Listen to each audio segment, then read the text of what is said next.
Howdy, partner.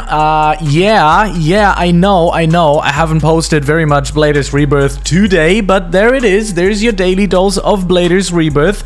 I haven't forgotten about you guys. If you enjoy Meme C, go and check out my content. If you don't enjoy Meme C, still go and check out my content because I need the moolah, I need the cash, you know? You gotta understand me? No, I'm just kidding. Anyways, you do whatever you want, okay? Today, we're gonna be talking about Bladers Rebirth. And my most important tips and tricks that I gotta give to a beginner out there, so stay tuned for that. We're gonna get right into it. First tip of the day, ladies and gentlemen, do your stats right. I always say this to everybody and anybody. Do your stats right and know what you really want to skill for. If you're in the first 500 levels or even above or below, actually, sorry, below 500, it doesn't matter too much, but I highly recommend you not going with attack, defense, stamina, and speed. Maybe go for stamina and attack. Or maybe go for stamina and defense, or maybe go for speed and attack. But don't put your stats just wildly into anything and everything. And my second tip kind of like goes towards that as well. Don't mix all of your bay parts. Don't go like, I'm going to use this part here, which has defense there. Then I'm going to use this part here, which has attack over here. And then I'm going to use this part as a bottom. No. Don't do that. If you have the chance to get a full set, especially as a beginner, make sure to do that. I always recommend the spider parts because they're really good for attacking and they can sort of kind of like carry you up until 1,000 sort of. Obviously, you're not going to do very much well in PvP, but they have some nice skills on there. So what you have to do is you have to go down here into the cave and there is... Oh, wait, why am I whipping my blade out? I did not mean to do that. Go in here and you can see there's some interesting parts, and then we have the astral, which could also be interesting for some people, you know, going for a little bit of PvP because you get like 5-star speed, 5-star attack. This is a little bit of a sleeper one, but the issue that I have with this is magnet pull, meteor shower, and teleport. Not really one of the nicer skills, so you kind of like want to keep them away from your builds. But the spider part actually has some interesting stuff in here. The spider part actually has alternate angle, which is funny. You can use it both ways, so it always switches the stats that you have. So if you have a lot of strength and you use alternate angle, you will suddenly have a lot of defense, and that will protect you from some hits if somebody's going really hardcore mode. But the thing that is quite interesting on here is sacrifice, the almost 5-star attack on this one, and the 5-star attack on spider top. So if you actually have a build that is going between strength and stamina, you can definitely use this because this actually also scales of stamina. So if you like stamina, strength, hybrid builds, this is something that you can actually go for. Another thing is that if you, and that is a big if you're interested in going into the cash shop, I'm gonna show you what is really worth it. So if you get super lucky, getting one of these auras is always good to have because having an aura tier 1 is going to give you a 10% boost or buff. If you have an aura tier 3, it's going to give you a 30% boost or buff. And if you have it at tier 5, this one actually goes for tier 4. This will immediately give you 40% boost power and a buff, so to your damage and your skills. So very nice. If you're getting the Dragon Breath fragment, really good for defense builds. You can do some immense damage, especially connected with Venom Bite will do you wonders, trust me. Dusk, middle, and bottom is also very good. It has Flame Claw, it has Dragon Strike, and it has another Dragon Breath on there. So if you're unlucky getting this one, you will be more lucky getting one of these here.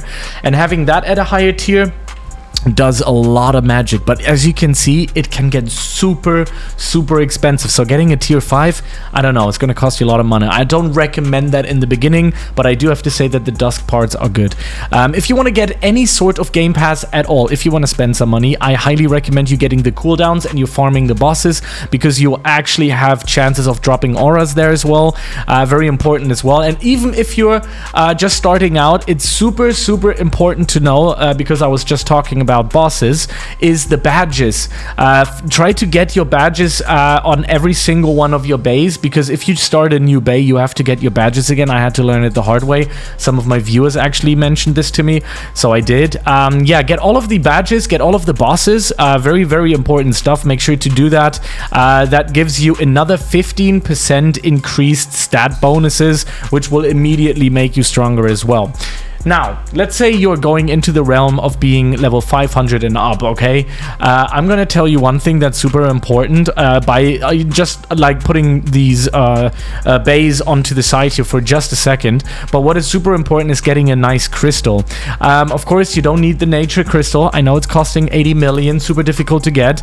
But if you can get a crystal at 500, let me show you how easy and what they look like, how easy you can get them. You see the crystals here. You can buy them actually for like about 2 million of players on Discord or in the game here. I bought my first crystal for 2.5 million, and I basically had to beg the guy to sell this to me, and now look where I am, everybody. So get a crystal as soon as you can. This is for level 500s, and the crystals will double your stats. Your bay will become stronger, and if you actually get lucky and at one point get a lightning crystal or nature crystal that you find around the map, you will be in for a treat.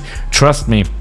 I personally would sell the nature crystal for 80 million and then, or 90 million, whatever it goes for now, and then spend that to get a tier 5 of like a titan, of an angel, of hellcats. Anything that you can get your hands on as a tier 5 will work wonders. Okay, now you're getting into the end game part, and you're just getting a little bit stronger, and you want to make a difference in PvP. And the way you do that, sadly, it's a sad truth, is actually getting, as you can see here, armor. Not armor, actually traits. Let me put on my actual stuff here that I have. So let's use... where's my Spectre? I'm going to use my Spectre here because that shows something that you will probably not get in a long time. But this is my actual bay that I'm using here, okay? So the actual bay is my Spectre set that I'm using, and with the Spectre, you can see that you got these trades down there. You can buy them with people. You can buy parts with trades on them, and they're super important for your end game. So make sure, if you have some sort of a nice legendary trade that you drew by mistake, make sure and sell it, because you will make some money, and with that money you can actually buy yourself some parts, or vice versa. You can do it whatever way you like. I just always suggest, if you're in the beginning of the game and you draw a legendary, you will most likely not draw the same part with another legendary and another legendary to fuse 3 of the same kind to get 1 tier with that trait. So I recommend people selling it. Anything valuable that you can get in the beginning, and also if you get auras, go and sell it. If you can make some money to get, because the first thing that you really need to have is a nice setup of a bay.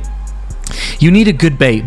That's the first thing you should focus on. Once you have that done, you can actually look into the fragment sections and try to see if you can buy yourself a good fragment. Again, trading on Discord is super important. Going on the Discord, trading with the people, very, very, very important stuff. So if you can actually get yourself a nice fragment, that's the next thing. And here's the next thing that I want to tell you, is get a good matching spirit to the bay that you have. So if you have a, for example, a stamina bay, like angels that you get in the battle tower, right? You would want to run dragon on it, or something that is going to help you do something, because your blade will convert some of the damage it deals into stamina, health. This effect will not apply on other Beyblades or on other blades that also possesses the dragon spirit. There are some interesting things. Also, if you use defense, if you ever want to get into defense, this is my main source of play here. I love defense. Then go for unbreakable, because you will always have to go for unbreakable. If you want to have a defense bay in the end game setup without unbreakable, you're basically toast. So get that. If you want to do something with strength, like Hellcat, that's also available in the battle tower, really, really good set, one of my favorites. You can get Monarch, which is going to increase your attack by 85% and your stamina by 40%. So you can do a little bit of a hybrid thing here with a little bit of damage and a little bit of stamina. So make sure to do that, and yeah, that's just gonna do you wonders. Anyways, that is it for my beginner's guide here, for my tips and tricks for beginners, early to mid game, a little bit of end game tips here in there as well. These are just things for you to keep in mind, keep them in your head, and yeah, I wish you a great journey in this thing. If you want a part 2, write into the comment section part 2. I'll gladly post that, and I hope that you guys are going to enjoy this tutorial. I'll see you in the next one. Peace out.